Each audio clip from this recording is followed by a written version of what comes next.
હુગલીના મેલા નીર કે બાંશી નામની છોકરી કે ધારો કે અમર વાતોડીઓ નથી કે કુતૂહલ, આ બધી જ વાર્તાઓ મધુરાયને લીગથી જુદા બનાવતી વાર્તાઓ. અને બાંશી નામની છોકરી નામના પહેલાં તમારા વાર્તા સંગ્રહમાં છપાઈ. આમ જુદી રીતે તમે છવાયા, લોકોએ નોંધ લીધી, પણ મને રઘુવીરભાઈનો એક આર્ટિકલ મળે છે આ દરમિયાન, જેમાં હું વાંચું છું કે એમને કદાચ તમારી એક પણ વાર્તામાં કાંઈ જ ગમ્યું નથી એવું એમણે 1964-65 કદાચ વિવેચન કર્યું હશે, વિવેચન જ કહેવાશે કદાચ. અને એમાં એવું લખ્યું છે કે છતાં આ છોકરાને નોંધવો પડે કારણ કે એનામાં ઘણું બળ દેખાય છે અને કદાચ ભવિષ્યમાં તેમની પાસેથી ઘણી બધી ઉત્તમ કૃતિઓ આપણને મળશે. પણ આ વાર્તા સંગ્રહમાં વાંચવા લાયક એક પણ વાર્તા નથી. તમે આ વાંચ્યો છો રઘુવીરભાઈનો આ આર્ટિકલ? એ સમય શું લાગ્યું હતું? કોઈ નવોદિત લેખક તરીકે હાઉ ડીડ યુ ફીલ?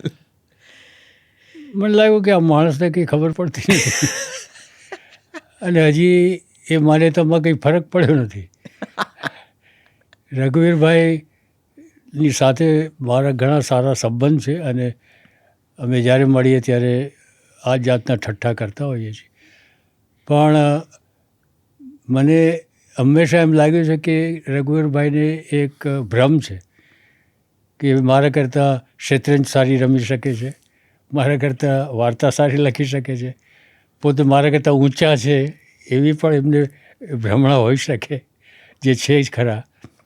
એટલે મારે કહેવાનો અર્થ એવો છે કે તુંડે તુંડે મતિર ભિન્ન, આ તુંડની મતિ જરા શૂન્ય છે એ તો છે.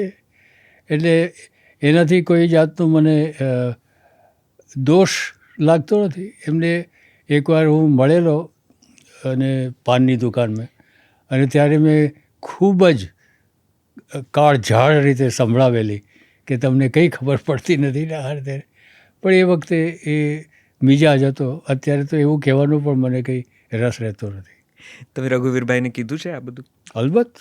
અલબત્ત કહેલું ને, ઊભા રાખીને કહ્યું છે. એમણે શું પ્રતિભાવ આપ્યો એ પછી? એ કંઈ બોલે ને કે આ કોઈ પાગલ માણસનો પ્રલાપ ચાલે છે એ